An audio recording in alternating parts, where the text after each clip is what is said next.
독감 백신 전면 중단. 어제 코로나19 신규 확진자가 61명이 추가되면서 사흘째 두 자릿수가 유지되면서 감소세는 이어지고 있습니다. 그런데 독감 예방 접종이 중단되는 초유의 사태가 발생했습니다. 독감과 코로나19 동시 유행을 차단하겠다는 방역당국의 계획에 차질이 생기는 건 아닌지 독감 예방 백신 문제를 포함한 코로나19 상황 자세히 살펴보겠습니다. 네, 가톨릭대 의대 백순영 명예교수 나와주셨고요. 네, 먼저 정은경 질병관리청장의 브리핑 듣고 시작하겠습니다. 현재 문제 제기가 된 백신은 유통하는 과정상에 냉장 온도 유지에 문제가 있다라고 제기된 그런 제품이어서 제조상의 문제, 제조사의 그 백신 생산상의 문제는 아니라는 점도 분명하게 말씀을 드리겠습니다. 질병관리청은 해당 업체의 인플루엔자 백신 공급을 즉시 중단하였고 이미 공급된 백신에 대해서는 품질을 검증한 후에 순차적으로 백신 접종을 재개할 계획입니다. 네, 교수님, 지금 정은경 청장의 얘기를 들어보면 이 독감 백신이 냉장 온도 유지에 문제가 있었다. 그러니까 이 백신이 상온에 노출이 됐다는 건데 이 노출이 되면 이게 중단해야 될 정도로 문제가 생기는 건가요? 뭐 아닐 수도 있지만 결국 노출 정도가 어느 정도인지를 알아봐야 되겠죠. 예. 이 독감 백신은 사실 두 가지 종류가 있는데요. 예. 사백신하고 생백신. 생백신은 이름 그대로 살아있는 바이러스를 약하게 만들어서 가볍게 걸리게 하는 것인데 우리가 지금 맞고 있는 이 백신은 사백신입니다. 예. 즉 바이러스의 단백질을 우리 체내에 주입하고 우리 몸에 항체가 생기는 것인데요. 네. 이 단백질이 만약에 4도씨가 아닌 이 냉장 온도가 아닌 실온에 노출이 된다면은 변질이 될 수가 있겠죠. 네. 그러면은 항체가 만들어지기 어렵고 백신의 효과가 떨어지게 되는 상황이고 예. 혹시라도 모를 또 부작용이라는 것은 이 단백질이 변질되게 되면 부작용도 있을 수 있기 때문에 네. 이것을 지금 일단은 폐기하는 과정이 아니라 조사하는 과정이겠죠. 어느 정도 노출이 됐느냐. 즉 제조부터 접종될 때까지 4도씨의 냉장 온도를 계속 유지를 해야 되는데 네네. 실제로는 중간에서 그렇지 못한 부분이 생긴다면은 어느 정도 노출이 됐는지를 조사를 해봐야 되겠죠. 예. 또 그 노출이라는 것도 실제로 그냥 일반 트럭에서 여름에 가만히 있었다고 그러면 뭐 100도 가까이도 올라갈 수도 있는 상황이기 때문에 어느 정도 노출이 되었냐. 뭐 잠시 옮겨가는 과정 중에서 몇 분간 노출되었다 그러면 그건 전체 그 조사를 했을 때 아무 문제가 없을 수도 있는 것이고 또 500만 도즈 정도가 지금 그렇다고 그러는데 그중에 어느 정도의 양이 노출이 되었는지 아직 확실치는 않습니다만 아마 전체가 못 쓰게 됐거나 그런 최악의 상황은 아닌 것으로 봅니다. 네. 네, 이미 백신을 맞은 사람도 주변에 있거든요. 그러면은 이미 맞았던 사람, 이 사람들은 좀 괜찮은 건가요? 예, 근데 지금 어제까지 맞췄던 부분들은 사실은 2회 접종하는 6개월부터 9세 이하의 어린아이들이 평생 처음 맞을 경우에는 이제 2번 접종하기 위해서 미리 맞았거든요. 네. 근데 그 공급 계통은 전혀 다르기 때문에 문제가 없고 지금 오늘 중지된 것은 임신부 13세에서 18세 사이의 청소년들에게 맞추기로 예정되어 있던 것들이기 때문에 아직 접종은 안 됐기 때문에 실제 문제가 생기지는 않았습니다. 그렇군요. 네.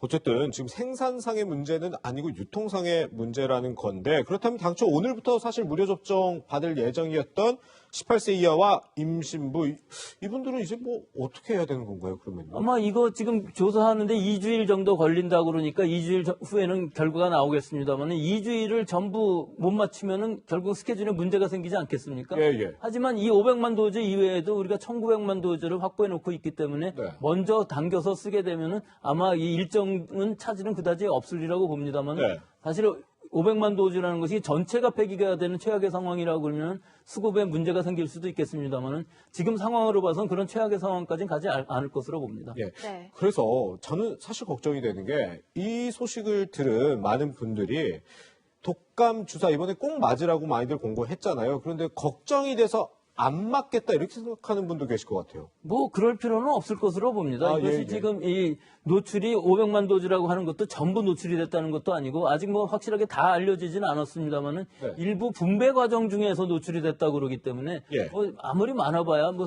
수십만 도즈까지 가겠습니까? 어느 정도 분량이 만약에 노출이 되었고 그 노출된 것들이 뭐 문제가 없었다고 그래도 전량 폐기하고 다시 수급할 수도 있기 때문에 네네. 실제 전체적인 물량 면에서 보면 큰 문제는 아닐 것으로 보이는데 뭐 그래도 일반 국민들은 이런 뉴스가 나오면 좀 찜찜한 부분이 있겠죠. 그러게요. 하지만 이런 것들을 사고가 났을 때 바로 투명하게 발표하고 해결하는 방식을 전부 공개하는 것이 훨씬 더 투명한 방역 정책이라고 보고요. 네네. 이것을 만약에 숨기고 넘어갔다면 넘어갈 수도 있었을 수도 있겠지만 그렇게 안 하는 것이 우리 K방역의 아마 장점이라고 생각합니다.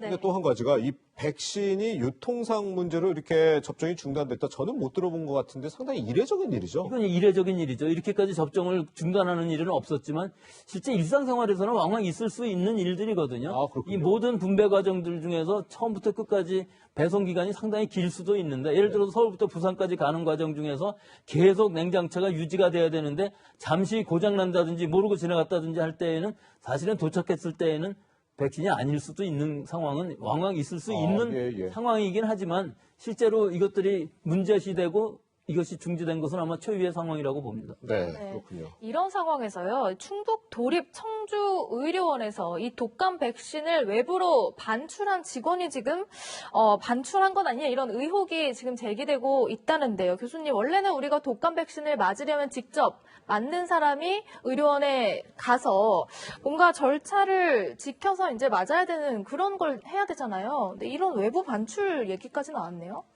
외부 반출이라는 것도 사실은 허가를 받고는 할 수는 있겠죠. 왜 그러냐면은 어떤 집에서 못 움직이는 사람이 환자가 옮겨가는 것보다는 사실은 의료진이 가서 맞추는 것이 더 나을 수도 있기 때문에 허가받은 상황 안에서 반출하는 것은 문제가 안 되겠지만 이것이 허가받지 않은 상황에서 외부로 유출을 해서 누구한테 접종을 시켜준다 하면 이것은 큰 문제가 될 수가 있고 통제가 불가능한 상황이 될 수가 있기 때문에 이런 것은 법적으로 잘 통제를 해야 될 부분이라고 봅니다. 그렇군요. 예.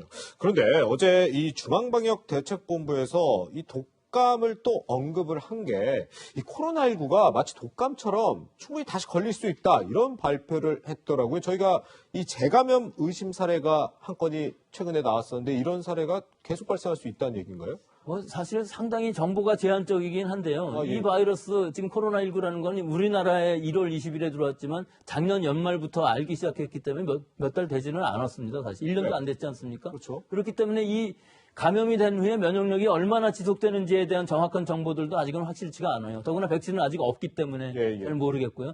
또 여러 가지 변이주들이 나왔다고는 하지만 사실 백신이라든지 치료제를 무력화할 만한 그런 심한 변이는 아닙니다. 아직까지는.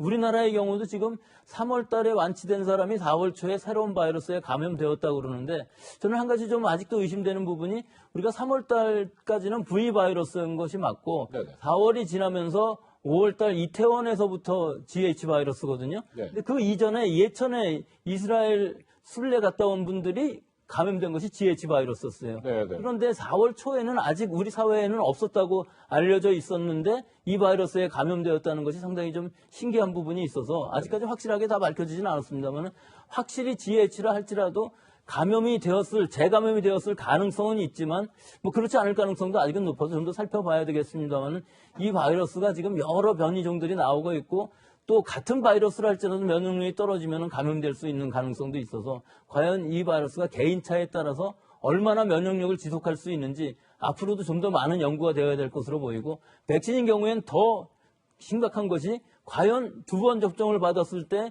이것이 몇 달이나 갈 수 있느냐 하는 부분들에 대한 연구가 좀 더 필요한 시기인데 지금은 너무 조급히 백신을 만드는 이런 상황이어서 네. 아직은 그런 부분까지 다 확인된 것은 아닙니다. 그렇군요. 네.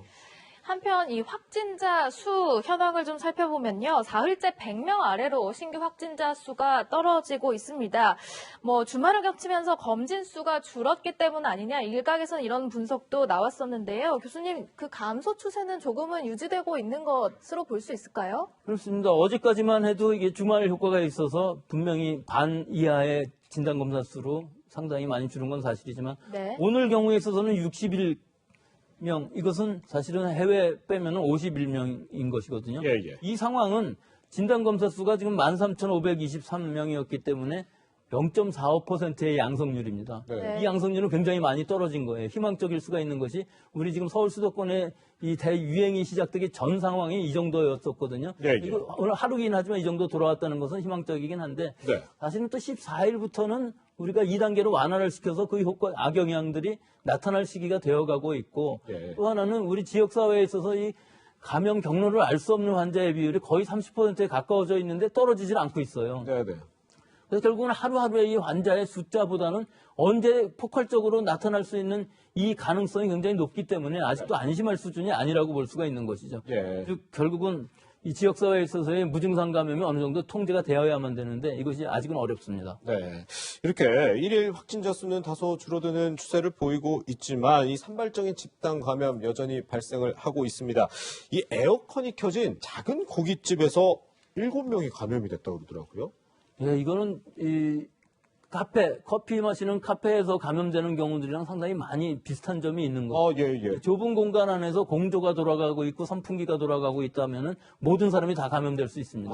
예. 이것은 밀폐된 실내에서 환기가 잘 안 되고 있고 공기 흐름이 있다면은 공기 감염이 성립된다는 얘기거든요. 예. 근데 고깃집이나 뭐 커피 마시는 카페나 계속 마스크를 쓰고 있는 상황이 아니기 때문에 결국은 그 환경에 있던 사람들이 100% 가깝게 감염되는 경우가 있을 수 있는 것이기 때문에 네. 이런 환경은 꼭 피하셔야 되고 이 고깃집이라고 그러면 뭐 마스크를 쓸 수 없겠습니다만은 커피를 마시는 카페 같은 데에서는 커피 마실 때만 마스크를 벗고 그 이외에는 항상 마스크를 쓰고 계셔야 할 것이고 사실은 그런 커피집에서 장시간 같이 얘기하는 것은 지금 피해야 할 시기라고 보이고 네. 또 음식점에 있어서도 사실은 이렇게 오랜 동안 마스크를 벗고서 같이 여러 사람 만나서 얘기하는 것은 지금은 하지 않아야 될, 즉 만남을 줄여야 하는, 접촉을 줄여야 하는 이런 아주 중요한 시기라고 봅니다. 네, 우리 백 교수님께서 마스크의 중요성 말씀해 주셨는데 실제 이 고깃집에서도 종업원 4명은 마스크를 쓰고 있었기 때문에 음성 판정을 받았다고 합니다. 네, 이런 가운데 서울에서는 또 강남 일대 부동산 관련 업체, 오피스텔 관련 확진자 등등이 계속 늘어나고 있는데 지금 감소 추세에 있다고 하지만 다시 언젠가는 또다시 유행처럼 또다시 언젠가는 번질 수 있는 것 아니냐 걱정도 되는데요. 이 강남에 이 사무실이 밀집되어 있고 방판 업체들 많고 뭐 콜센터 같은 거 많은 이 환경이 지금 나오는 얘기가 아닙니다. 사실은. 예.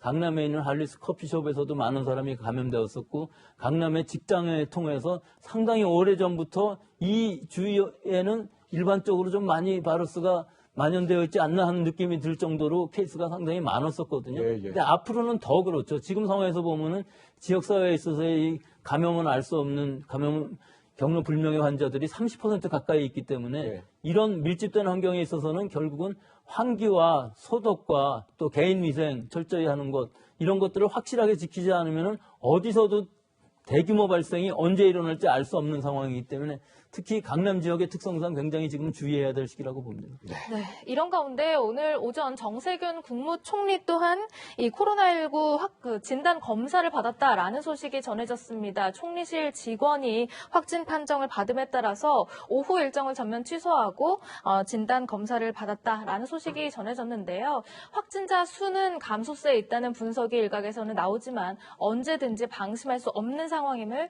기억해 두셔야 될 것 같습니다. 우리 네, 백 교수님하고는 여기서 인사드리도록 하겠습니다. 고맙습니다.